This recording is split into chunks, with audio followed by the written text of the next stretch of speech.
Bom dia a todos. Estamos aqui com o React. De novo voltamos no Cortes à Deriva.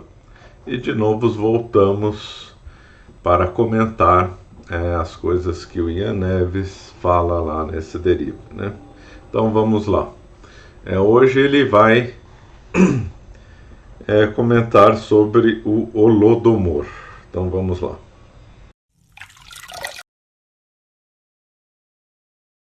Cruel que rolou na Rússia foi nessa época.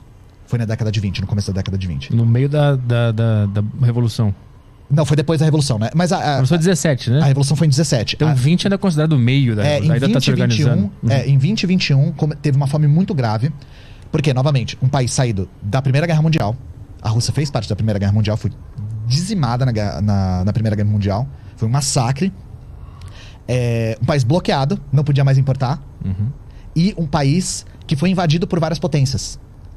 Nesse turbilhão todo, aí a fome gerou episódios bastante catastróficos e tem documentação fotográfica extensa de crianças famélicas, de pilhas de corpos.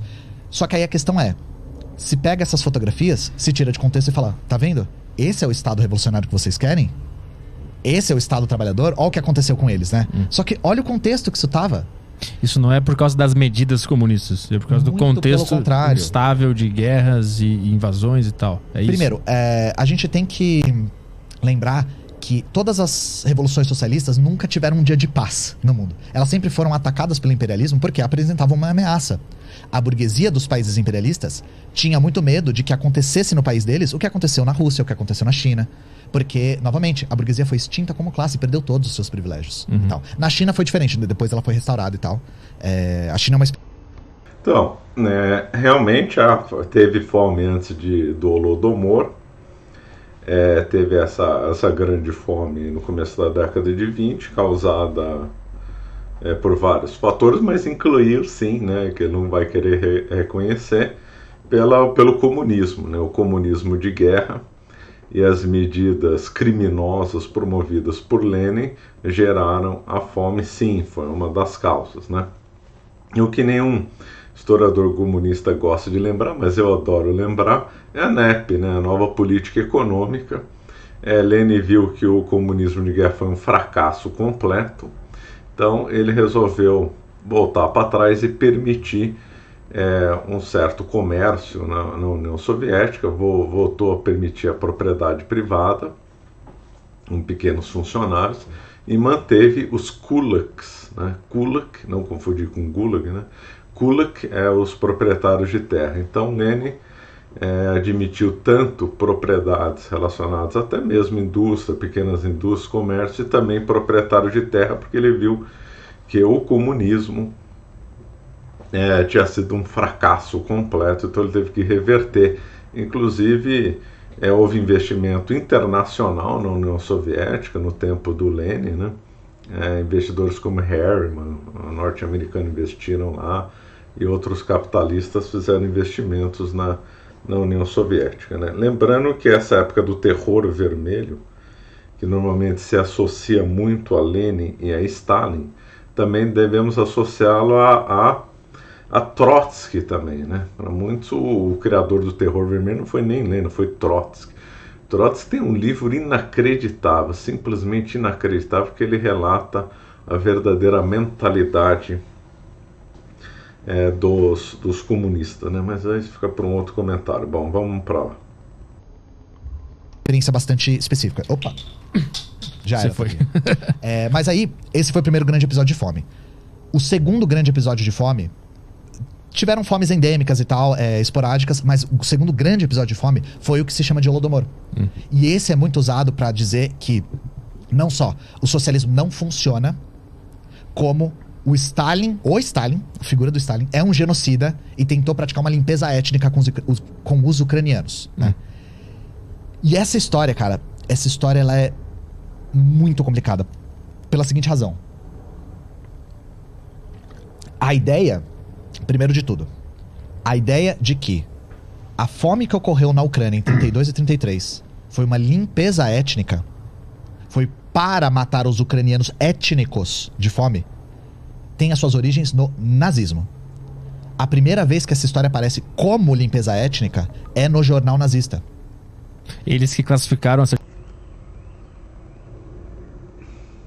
Nossa. Aí já começou a complicar, né? Como é que uma pessoa que resolve fazer história, defender a União Soviética, já veio com uma inverdade dessa daí, né? Então vamos fazer aqui uma coisa histórica aqui do Holodomor, né? Eu não sei o que ele vai falar para frente. Então vou me entender só as fontes que vieram bem no comecinho do Holodomor, né? Quando a notícia já repercutiu em vários locais da Europa, mas também chegou no Canadá, Estados Unidos e tal. Então vamos ver então.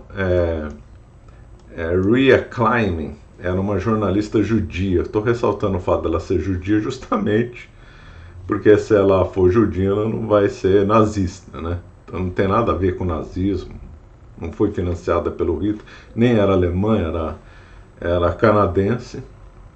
E ela foi talvez a primeira pessoa a relatar o Holodomor. Ela relatou em 1932. O Hitler ascendeu ao poder em 1933. Então, o que ele falou não é verdade. Ela escreveu artigos em jornais em Toronto e na Inglaterra. Né? Ela foi para lá, foi para a Ucrânia. Né? Depois ela foi expulsa da União Soviética. Né? Então, nós temos aí uma fonte... Tem nada a ver com o nazismo, ela era judia, então estou reforçando esse ponto para contrapor a isso que ele está falando. Então, tem nada a ver com o que ele falou.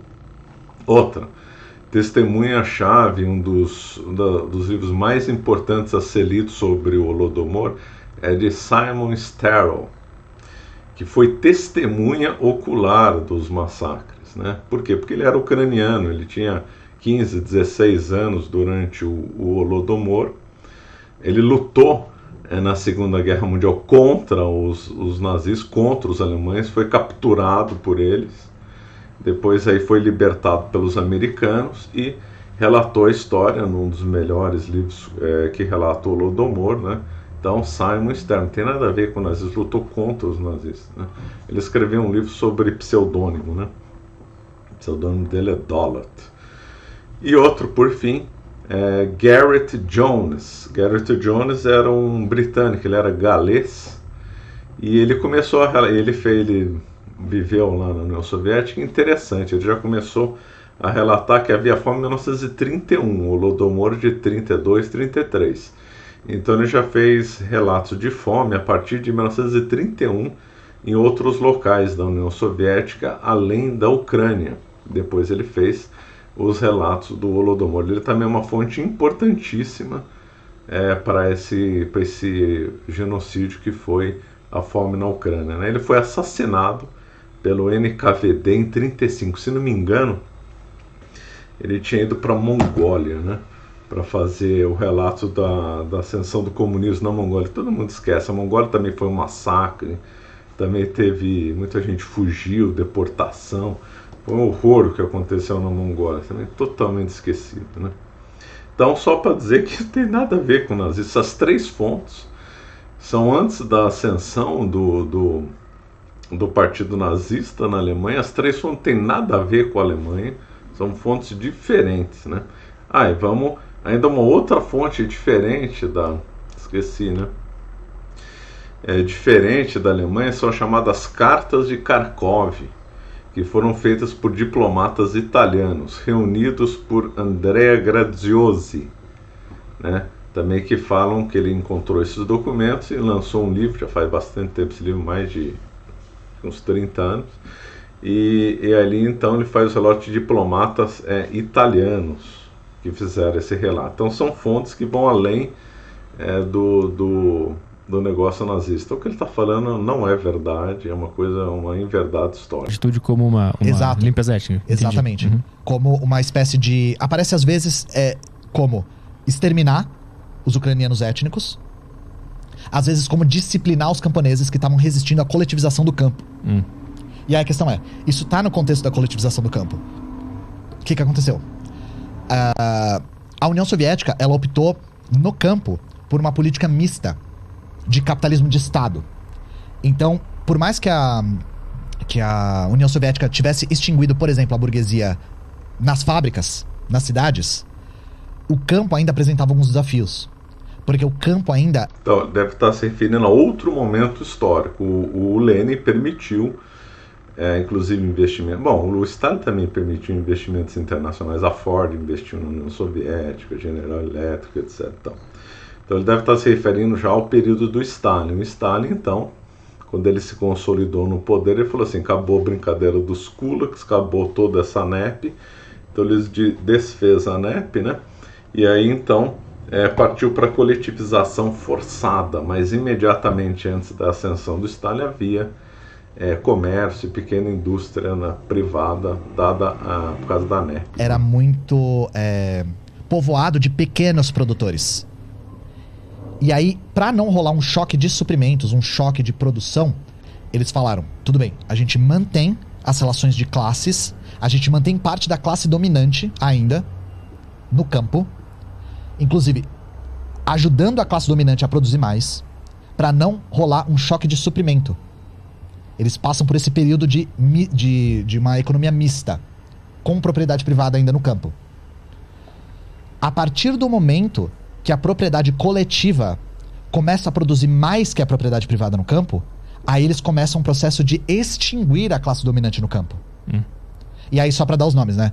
As propriedades coletivas... Essa extinção foi mesmo assim, matavam, simplesmente matavam.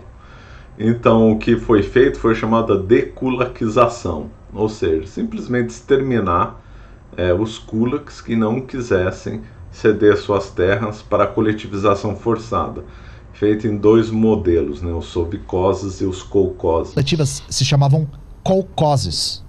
Os kolkhozes eram fazendas coletivas geridas pelos próprios camponeses. E elas eram infinitamente mais produtivas do que a pequena propriedade individual, dos pequenos camponeses, né? Outro erro, o Lenin tinha percebido que a produção dos kulaks era muito superior a do outro, por isso que ele deixou. Aí fica com aquele sonho romântico, coletivista. A ideia dos soviéticos era convencer os camponeses de que os kolkhozes eram a melhor escolha. Convencer. Então, fazer kolkhozes próximos, convidá-los para visitar, observar e ver que era muito mais produtivo. Não fazer isso de Nossa, que coisa mais romântica, né? maneira coercitiva. Pegar o cara, tirar a terra dele, meter ele num kolkhoz e fazer ele trabalhar de maneira coletiva do dia pra noite. A ideia não era essa, né? Não era. Foi feito assim. Não é que não era ou não pensou assim. Foi feito assim por ordem do Stalin. Como que não? Na hora que começa esse processo de coletivização da terra, né, de extinção da classe dominante no campo, aí alguns membros do partido bolchevique, por exemplo, começam a violar as diretrizes do partido. Bolchevique é o quê? Bolchevique é o partido comunista. Tá. Bolchevique o nome é histórico. Bolchevique significa maioria em russo, né? Mas o partido bolchevique é o partido comunista. São os comunistas que estavam... Então, o bolchevique é a maioria. Bolshoi em russo é a maioria, ou também significa vermelho, né? Eles brigaram com os mencheviques, né? Fazendo a revolução. São os membros do partido. Tá, beleza. Que estavam fazendo a revolução. Os bolcheviques vão e eles começam a violar essa diretriz do partido. E isso é documentado nos próprios arquivos soviéticos. Eles falam, os membros do partido estão indo pro campo e forçando os camponeses a se coletivizarem. Isso é errado, a gente tem que remediar. Isso começou a dar muita insatisfação por parte dos camponeses. E aí, a classe dominante do campo, se aproveitando disso, começou a trazer os camponeses pro lado deles. E não só, a classe dominante do campo, para impedir a coletivização, para fazer com que os camponeses antagonizassem a coletivização, começou a matar rebanho, queimar a plantação, boicotar o processo. Não foi mais complexo que isso, né? Porque é lógico, o Kulak estava se defendendo, a terra era dele, que vinha do pai dele, que vinha do avô, do bisavô, do trisavô. Eles tinham então uma longa tradição de produção privada na terra. E aí vem esses bolcheviques assassinos, criminosos, né? E aí resolvem então propor uma coletivização forçada. Então eles se defenderam. Então isso foi uma técnica de defesa. O que acontece é que os próprios bolcheviques, os emissários do Stalin, partiram para esse nível de terrorismo também. Então esse nível de ataque também fez. Os bolcheviques acabaram matando o gado dos kulaks e queimando os armazéns dos kulaks para forçarem eles para coletivização forçada. Ele inverteu um pouquinho a história, né? Porque eles iam perder tudo. Eles iam se tornar camponeses comuns, iam perder suas terras, iam perder sua produção, iam perder seus lucros, né?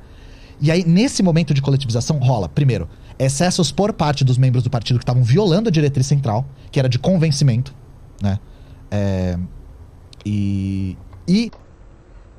Imagina se o Stalin mandar uma cartinha: por favor, convençam o Kulak a ceder suas terras amistosamente. Não era assim as cartas do Stalin, era assim: força o Kulak a ceder suas terras, senão dá um tiro na cabeça dele, você ficar com dó, manda ele pro Gulag, é assim. O boicote por parte da classe dominante do campo. Então já tem esse processo de relações humanas muito conturbado. E aí em 32 rola uma puta catástrofe climática. E assim, é uma catástrofe sem precedentes, porque existe até uma tese de que em 32... Isso é tese de que foi quebra na safra, é violada porque em 31 já tinha fome. Teve uma baixa atividade solar mesmo, no planeta Terra. E aí isso causou enchente em alguns lugares, seca em outros, praga em outros, fungo. E aí, somado com essa luta de classes intensa no campo, junto com a catástrofe climática, aí rolou uma fome realmente muito grave na Ucrânia. Só que não só na Ucrânia. E isso é que a gente tem... não foi só na Ucrânia, teve no Cazaquistão também. Ninguém lembra da fome brutal do Cazaquistão, né? Tá lá esquecido até hoje. Tem que sempre lembrar. Se fala que o Holodomor foi uma fome planejada pelos soviéticos para matar ucranianos. Isso não faz o menor sentido, porque não só a fome não só aconteceu na Ucrânia, como ela foi mais grave em outros lugares. Ela aconteceu no Cazaquistão, ela aconteceu na própria Rússia, ela aconteceu na Polônia, que nem fazia... Bom, então ele falou do Cazaquistão. Só que o Cazaquistão foi causado pela coletivização forçada lá. O Cazaquistão tem um detalhe que chega a ser pior do que o da Ucrânia, mas isso aí fica para um outro vídeo. Parte da União Soviética, ela aconteceu na Romênia, que também não fazia parte da União Soviética, ela aconteceu na Bielorrússia. Então assim, como é que era uma fome direcionada, planejada para matar ucranianos, sem ter registro de fome em vários outros lugares? É porque a catástrofe climática foi muito grave mesmo nessa época, inclusive em regiões que sequer estavam coletivizando o campo. É que aí no caso tem uma divisão na historiografia em relação ao Holodomor. Uns dizem, uma visão mais antiga, que a fome foi pré-ordenada por Stalin, ou seja, Stalin quis matar de fome aquelas pessoas. Outros dizem que não, que na realidade a dekulakização, ou seja, matar os kulaks ou forçá-los à coletivização, é que provocou a fome. Essa segunda visão tem mais amparo na bibliografia, né? Ou seja, os autores defendem mais essa segunda tese que a primeira, da fome pré-ordenada. Então, segundo os autores, né, mais recentes tiveram acesso aos arquivos soviéticos, daqui a pouco vou comentar um pouco sobre isso. Então, eles dizem com razão que foi o seguinte: a coletivização forçada provocou a fome. Porque em todo lugar o comunismo não funciona em lugar nenhum, só causa fome e desgraça, lá não é exceção. Então a coletivização forçada formou uma fome violenta, isso pela brutalidade também dos emissários de Stalin, que, conforme eu falei, queimaram os celeiros, mandaram matar gado, gerou uma fome brutal. E o Stalin, aí de posse desse momento de fome, ele usou isso contra os ucranianos. Isso foi uma coisa a posteriori, não a priori, não era uma intenção inicial.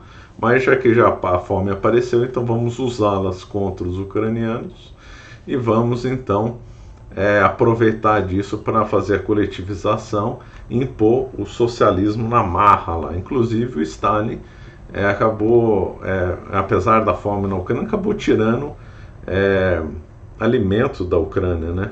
Acabou mandando os bolcheviques atirar o que tivesse de grãos lá na Ucrânia e levar tudo para a Rússia. Coisa completamente criminosa, né? Então, novamente, para as pessoas que dizem que quem questiona a história do Holodomor é um negacionista, é um genocida, é um passador de pano, gente, essa fome aconteceu. Ela foi uma tragédia. Ela matou muita gente, a gente não sabe quanto. Só que ela não foi planejada. Ela não foi um genocídio. Só que a ideia do... Não, foi genocídio, mas não por causa da... indireto, né? O genocídio é assim, vamos exterminar todo mundo. Então, segundo os novas correntes de historiadores, não seria assim. Mas foi indireto, ou seja, promover uma reforma no campo tão brutal que isso aí gerou uma fome. Mas, durante essa fome, o Stalin não agiu para diminuir o sofrimento do povo ucraniano, ou seja, ele ainda aumentou o sofrimento do povo ucraniano ao tirar alimento da própria Ucrânia e levar isso para a Rússia. E usou a fome como uma forma de sufocar o povo e facilitar a coletivização, né? Então, nesse sentido é que foi um genocídio, sim. O Holodomor como um genocídio é fundamental para a narrativa da direita ucraniana. Justamente agora, em momento de guerra, que a Rússia invadiu a Ucrânia, o sentimento chauvinista nacionalista ucraniano é muito evocado através da história... Não, acho que até a esquerda da Ucrânia reconheceu o Holodomor. Do Holodomor. Através da história de que estes russos que estão nos invadindo sempre nos atacaram. Sim. Esses russos que estão nos invadindo tentaram matar todo mundo. Ué, é verdade, né? A Rússia sempre massacrou os ucranianos. Fazer o quê? Essa é a verdade histórica. Aqui de fome. Quem levantou essa questão aqui no Brasil foi o Castanhari, né? Que ele fez o vídeo lá. E aí muita gente chamou ele de nazista na época por estar divulgando propaganda nazista com um exagero, né? O cara, chamar ele de nazista é um exagero. Obviamente ele não é, mas por que os nazistas têm a ver com isso? Então, vamos lá. A primeira vez que aparece a ideia de que esta fome que aconteceu, de novo, que foi grave, era um genocídio planejado, de propósito, para ou disciplinar os camponeses ou para exterminá-los, foi num jornal nazista chamado Völkische Beobachter. Tá. Quem quiser procurar, tá no jornal lá. Falei que não já teve relato antes. Ai, pra quem insistir nessa mentira? Foi a primeira vez que apareceu. E aí a questão é, os próprios propagandistas nazistas começam a redigir histórias a respeito dessa fome. E aí essa história vai pro Reino Unido e é publicado num jornal do Reino Unido, falando sobre a grande fome da Ucrânia que foi planejada pelos soviéticos para matar. E aí nesses jornais aparece pela primeira vez as fotos falsas. Então eles pegam, lembra que eu falei da fome de 21? Eles pegam fotos da fome de 21 de pessoas... Que foto falsa? Tinha um monte, falei, teve testemunhas oculares lá, teve jornalista lá. Pessoas muito magras, de corpos empilhados muito magros também, e falam assim, ó o que tá acontecendo na Ucrânia, ó o que tá rolando. As fotos são falsas, todas. Só que pra eles não importa. E aí, se repercute isso, vindo do jornal nazista pro jornal britânico, e a história é a mesma, as fotos são iguais. O texto é quase igual. E aí depois, um dos caras que tinha um dos maiores monopólios de comunicação dos Estados Unidos, que era o William Hearst, ele é uma espécie de Cidadão Kane, assim, né? Uma espécie de... Assis Chateaubriand dos Estados Unidos. Tinha vários conglomerados de jornais. Ele também pega essa história e ele faz ficar pior. Porque ele cria um personagem chamado Thomas Walker, que é um cara que diz que viajou pra Rússia, que entrou com uma câmera clandestina, que viu a fome e que ele mesmo fotografou. Essa pessoa não existe. Então, nem citei isso como referência. Minha referência foram essas pessoas que acompanharam lá. Que eu vou citar de novo. Rhea Klein, Simon Sterrell e Gareth Jones, que desmente a versão que foi tudo divulgado pelos nazistas, né? E ainda também tem o trabalho do André Graziosi, que ele é historiador recente, que reuniu as cartas de Kharkov, né? Então não estou citando isso daí como referência. As fotos são todas de 10, 12 anos atrás. Essa pessoa, depois, descobriram que esse cara que se dizia ser Thomas Walker não era o nome dele, ele sequer esteve na Ucrânia, e que o cara tava fugindo da cadeia. Então é todo um personagem construído assim, que resolveu ser o laranja do estelionato, né? Mas a questão a ideia era justamente propagar essa história anticomunista. Era pintar o comunismo como a coisa mais perigosa, mais vil, mais genocida que a Terra já produziu, sabe? E foi uma das coisas mais vis, mais genocidas e mais absurdas da história. Novamente, o William Hearst, ele era assim com os nazistas. Ele era muito chegado nos nazistas. E aí é nesse momento, Petri, isso é interessante também. Você já ouviu aquela história de que comunista come criancinha? Já. Já ouviu isso? Isso tem uma origem muito... Isso de fato ocorreu, não foi só na Ucrânia. Em outros momentos, como no cerco de Leningrado, também teve isso, né? Não foi só nesse momento que teve canibalismo na União Soviética. Muito triste, na verdade. A origem é basicamente nessa história da década de 30. Por quê? Os caras não tinham o menor limite. O Hearst, ele era o rei da imprensa marrom, sabe? Era tipo, mentira sem nenhum medo de ser feliz. E nesses jornais, não importa quantas vezes ele fosse desmentido, que o cara não existia, que ele não pôs os pés na Ucrânia, que as fotos eram falsas e tal, que a narrativa não corroborava, ele continuou publicando material dizendo que na Ucrânia se passa tanta fome que se come cachorro. Na Ucrânia se passa tanta fome que se come grama. E aí começam a aparecer as histórias de tal pessoa teve que comer o próprio bebê, tal pessoa teve que comer o próprio filho, o próprio pai, sabe? Tem uma que eles falam assim, eu fui lá e na porta de uma fábrica tinha não coma suas crianças mortas, sabe? E aí eu perguntei pro cara que trabalhava na fábrica, ele falou, a gente teve que colocar isso aqui, porque aconteceu muitas vezes. Esse pôster não existe. Não, nada disso aconteceu, nada disso. Propaganda anticomunista. E dá mais barata, dá mais rasteira. Falando, e aí é daí que vem essa história de que comunista come criancinha. Pegando a história de uma fome que é real, falando que essa fome foi planejada e que a solução do povo para essa fome foi comer outras pessoas. E a ideia era essa. Os nazistas perseguiram, antes de qualquer grupo, os comunistas. O primeiro grupo a ser perseguido no nazismo foram os comunistas. Então, agora alguns comentários. Bom, pelo menos ele reconhece que teve a fome. Foi um genocídio, sim. Se não foi criado a priori, né, com o objetivo de matar o povo ucraniano, foi usado a posteriori, ou seja, a fome aconteceu, Stalin não fez nada para evitá-la e para minorar o sofrimento do povo ucraniano, inclusive mandou tirar alimentos do próprio Ucrânia e mandou o seu exército de fanáticos comunistas mesmo queimar armazéns e matar o gado como forma de abalar o moral ucraniano, né? Fora os massacres que teve, né? A fome tem que ser vista dentro de um conceito de massacre na Ucrânia. Então, as pessoas não vê o quadro completo. Ou melhor, ele não vê o quadro completo. Né? Que combinado com a fome, houve massacre. Simplesmente, os bolcheviques chegavam lá. Você vai ceder a terra para a colonização? Não, então fogo, tiro na cabeça. Resistiu, tiro na cabeça. Na dúvida, mata. Ficou com dó, envia para o Gulag. Então foi assim, houve massacres, tiros, mortes, e também houve deportações, né? Essas deportações em dois sentidos, uma, levar para o Gulag, outra, levar, esses povos também aconteceu muito no Cáucaso, né? As deportações levaram para o Cazaquistão, para a Sibéria, né? Então muitos ucranianos foram parar na Sibéria, abrir fronteira agrícola e tal, e aí nessas deportações levava essa gente como gado em trens, mesma coisa que os nazistas faziam, né? Põe essas pessoas como gado em trens, trancavam e levavam lá para o fim do mundo. Aí quando chegavam lá, muitos estavam mortos. E os que resistiam trabalhavam duramente, às vezes também morriam com outro clima, outra condição, depressão, muitos se matavam também.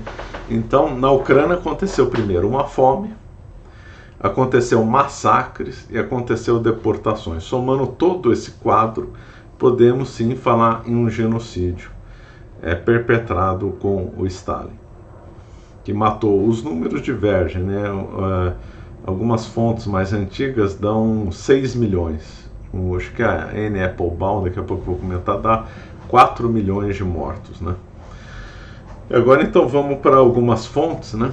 Tem um trabalho de um francês muito importante chamado Alain Blanc.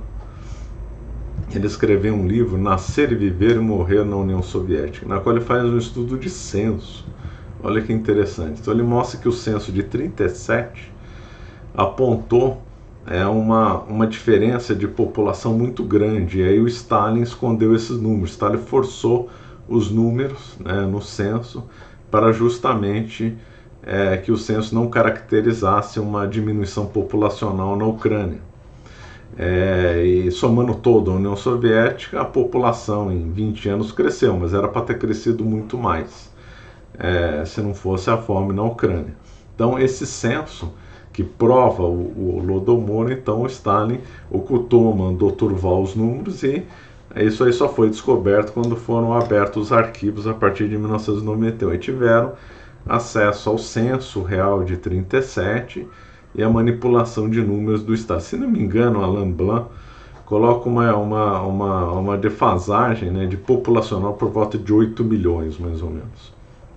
É um estudo bem interessante, mas esse livro é dificílimo de achar. O livro do André Grazioso, eu acho que também é difícil de achar, Cartas de Kharkov. Mas aí eu recomendo 2 livros muito bons. Também tem o trabalho, quando eu abri os arquivos em 1991, aí ficou aberto para qualquer historiador ir lá. Então a própria Ucrânia reconheceu o Holodomor, mesmo esquerdista da Ucrânia reconheceu. Aí dois estudiosos, só para citar 2, Norman Naimark e Boriak, estudaram bastante os arquivos lá da Ucrânia, e eles dizem com todas as letras que foi um massacre, foi uma coisa brutal, teve a fome em grande escala, etc. e tal. Né? Mas 2 livros que são muito fáceis de achar, é do Timothy Snyder, Bloodlands, e da Anne Applebaum, que escreveu Red Famine. Esses a Anne Applebaum, uma historiadora de primeira, né, ela escreveu também o Gulag, que também vale a pena ler o livro. E o Timothy Snyder, ele tem um conceito interessante de Bloodlands, que é muito válido e muito bem feito, né? Aliás, os 2 livros estão em inglês, né? Não sei se já foi traduzido para o português. Agora, isso mostra a importância de saber falar inglês, saber ler inglês, falar, se comunicar em inglês. A pessoa quer estudar sobre o Holodomor, não quer cair o conto do vigário comunista, quer saber a verdade, ela tem que saber inglês, não adianta. Tem que ler livros e fontes em inglês, que a maioria dos títulos que existem estão em inglês. Não tem essa de não saber inglês. E aí eu então, já estou batendo nessa tecla, tem que ler inglês, e eu indico, né, o curso do Jonas Bressan, B-Way. Então, nesse curso, que tem muitas e muitas aulas, a pessoa vai poder aprender inglês de uma maneira mais fácil. Tem até as aulas que a pessoa assistindo com cuidado dá para acelerar o aprendizado de inglês e tal. Então, volto a frisar, a pessoa tem que saber inglês, tem que saber ler, vai lá, faz o curso do Jonas Bressan, aí, 2 autores importantes, Timothy Snyder e Anne Applebaum. E mesmo porque também, vamos supor que os títulos estejam em português, talvez até tenha em português, mas em inglês sempre é melhor. Por quê? Porque é a fonte que o autor escreveu. Então, você tem 2 títulos, um em inglês e um em português, compra em inglês, óbvio, é o que ele escreveu. Vai que na tradução perdeu alguma coisa, fulano traduziu errado, há vários problemas de tradução de inglês para português e tal. Então é sempre melhor ler em inglês, que é a fonte original, referindo se for a fonte original, obviamente, né? É lógico que do Alain Blanc está em francês, mas a maioria disparada está em inglês. Então lá, faça o Jonas do Jonas Bressan. Então, aliás, recomendo 3 livros, é o Bloodlands, o Red Famine e o livro do Simon Sterrow. Eu não lembro o título dele, mas é só pesquisar. Mas ele escreveu sob o título de Dolot. Esses 3 livros são muito bons para ver a pessoa ter uma boa noção do Holodomor, né? Essa fome brutal que ceifou a vida de pelo menos 4 milhões de ucranianos. Um massacre brutal feito por aquele assassino do Stalin. Então, ficamos por aqui. Se você gostou desse nosso vídeo, aliás, antes de terminar, eu ia dizer que o mês que vem nós vamos lançar aí um curso sobre o marxismo, né? Combater o marxismo, obviamente. Então, estamos aí trabalhando para fazer esse curso aí, então, se você gostou desse nosso vídeo, se inscreva no nosso canal e nos siga nas redes sociais. Obrigado.